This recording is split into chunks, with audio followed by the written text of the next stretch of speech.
G'day folks, welcome to Stuff and Such. Been quite a while since you've seen my ugly face on the old YouTubes. So we just had another calf born on the farm here, down in the pasture down below. So we'll take a little stroll on down there and see if we can't find him. It's well, we'll just kind of save a bit of the surprise and head on down.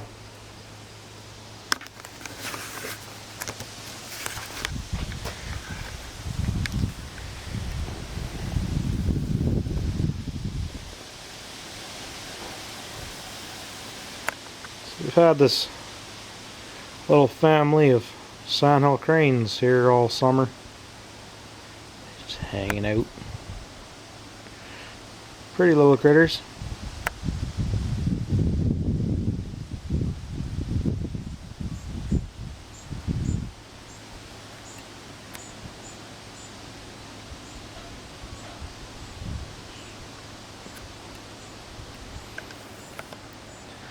Right here, just outside our milking parlor, we got this dirty old hornet's nest that you can kind of see was touched by some bird shot. Still alive though. Those white bald-faced hornets, they're mean.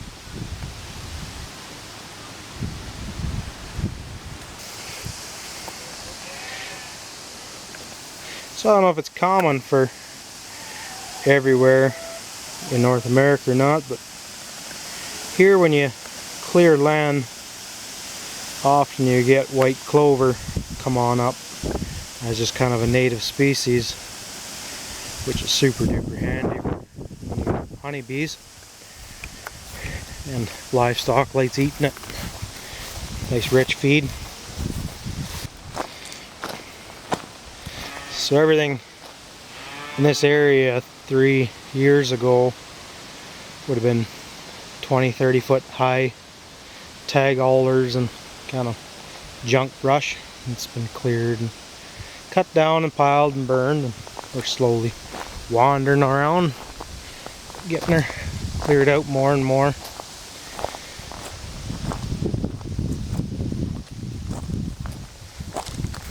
Next section got to get cleaned up over there is that poplar or aspen grove, whatever you want to call it, your region.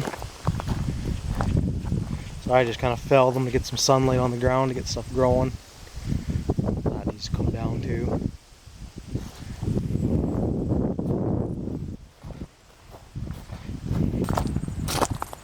Over here is a little mineral feeder I built. Come along and stuff their noggin in there. It's probably getting close to empty. Yep, time to pick up some feed or some mineral.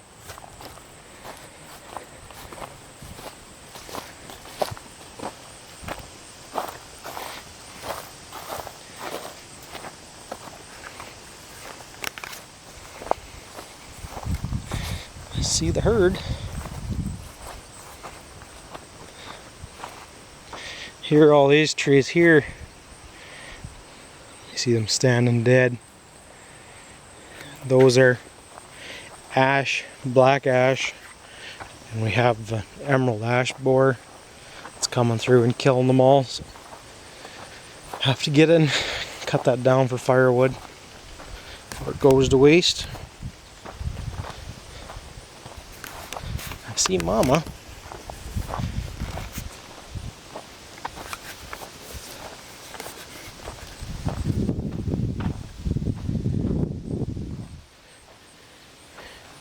Here we got Canadian thistle. It's not exactly a kind plant.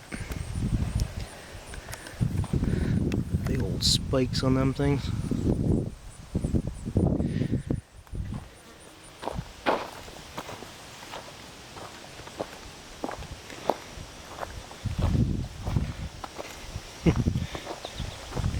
Got some cows laying around, they must be full tummied.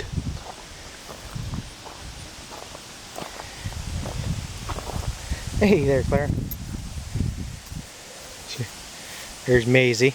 She's the big sister of the calf we're looking for. That's Clara, so she'd be Maisie's grandmother.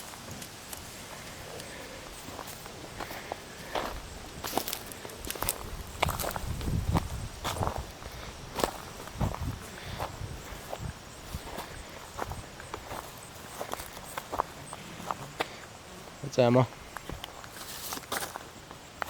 And over here is Minnie. She's the mum. Let's see if we can find the little cutie.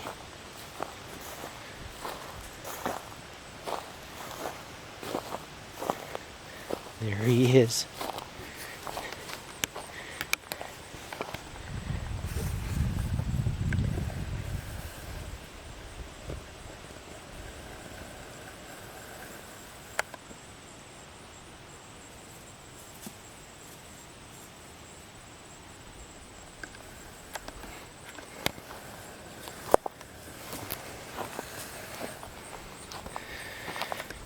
So she's usually a pretty chill cow, but you just gotta be mindful.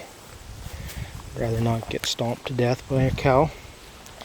Hi, little Mo.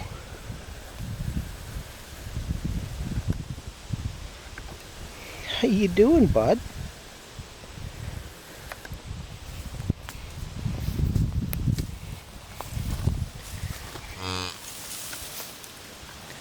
Flies getting after you.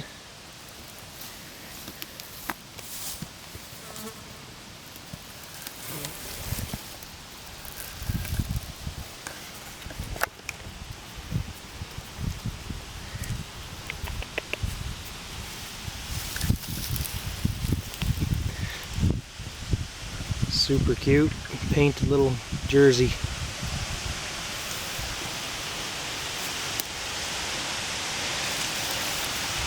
So he's made from a straw. Came from Texas. His dad's Crown Royal.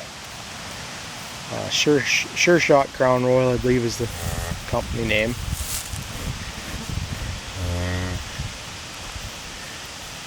Unfortunately, it seems like that bull has a strong indication to throw bulls, because right now we're 4 bull calves to 1 heifer calf, so it's been an expensive endeavor.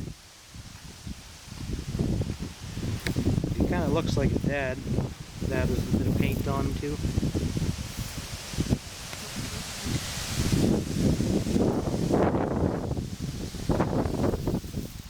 That fly's bugging you, eh, buddy?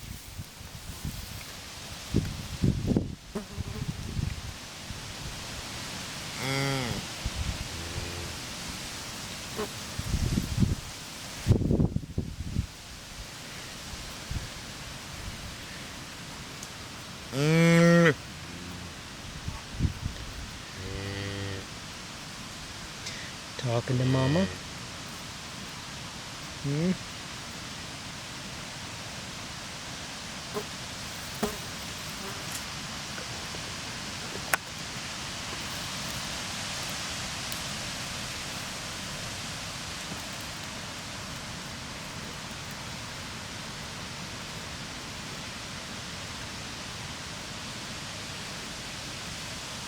So the plan for this fella is we'll keep him intact, and that way we'll have a bull.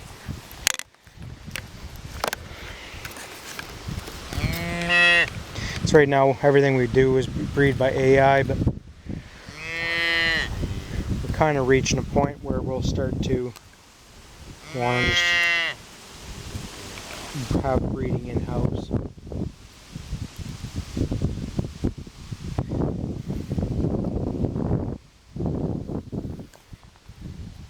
So that's Ma. She's half belty, which will be polled with half of Jersey and half, or she's half belty, quarter Dexter, quarter Jersey. So that makes him bit of a jumble. So he's half mini Jersey, half eighth of Jersey, eighth of Dexter, and a quarter of Belty, something along those lines. So the nice thing about the mini Jerseys, they're small, but they're not weirdly small.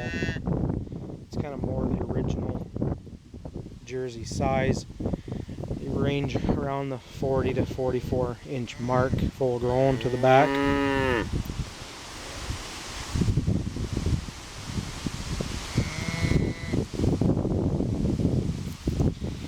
Typically they're a thicker animal too. They aren't as bony, so it makes them a nice dual purpose milk cow and also beef cow. It's not perfect of either world, but it's that nice cross. And I've started to run into that with my own herd. So that dual purpose breed isn't exactly a perfect of every world, but when you're small farm homesteader slash kind of thing, you don't really have the luxury of being just one independent market. If you're a full-on beef farmer, well, obviously you go full-on max beef output, but being that we also like milk and like to have that offset our feed costs of our home between milk and butter and cheese and cream cheese and whatever else we make, or even just fatten the pigs with that extra milk, it's nice having an animal that can do both of those things. While it doesn't do them all perfectly, it's that nice cross. Whereas with now that I have some full-size Jerseys, I can't really get too much meat out of them. Like, you can breed them to a Angus or something, and they can sometimes take after the Angus well, or they can sort of take after the Jersey a lot, and you're still left with kind of a bony creature. Whereas if your foundational animals are already kind of a dual purpose beefy breed, kind of like Minnie is there with that Belty. She has excellent grass conversion, as does her mother from the Dexter line too. So they're just almost rolling in fat, just living off pasture that isn't of the greatest quality. That's my thoughts on it anyway. Well, got her own way to skin a cat, so have at her. Show you a bit of benefit of the bale grazing.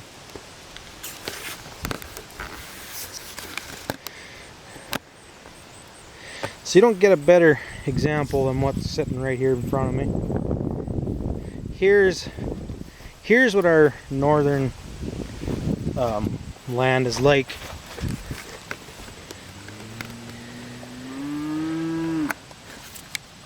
Like that's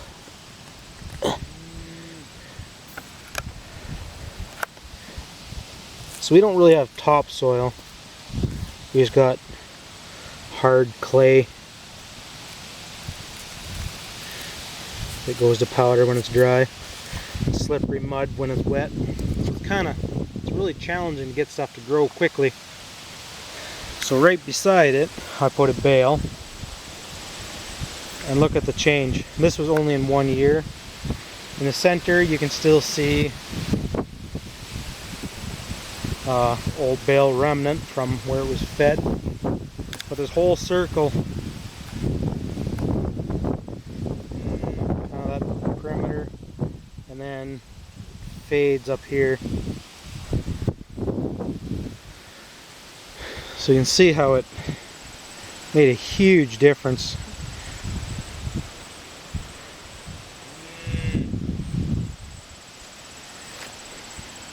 And you can see the seed that was brought in. Got some beautiful hairy vetch in there.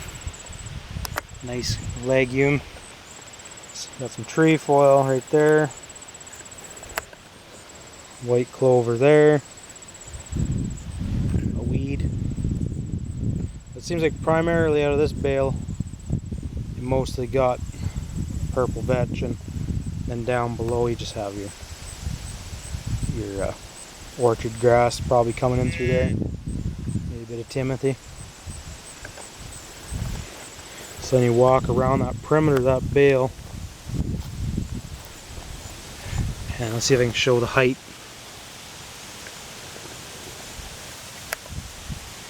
So on the right, fades out. On the left, it's about 8 inches taller. And that's from one bale, one season, or one winter.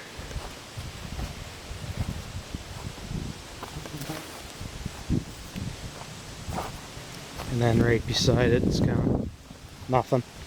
So anyways, quick little video for y'all. Some of you like seeing that farming side of things. It happens out here. As you can tell, she's pretty quiet property. All you hear is wind. No sirens or vehicles driving. She's pretty nice. Hey Moses. Anyways, we'll catch you on the next one, ladies and gentlemen. Bye for now.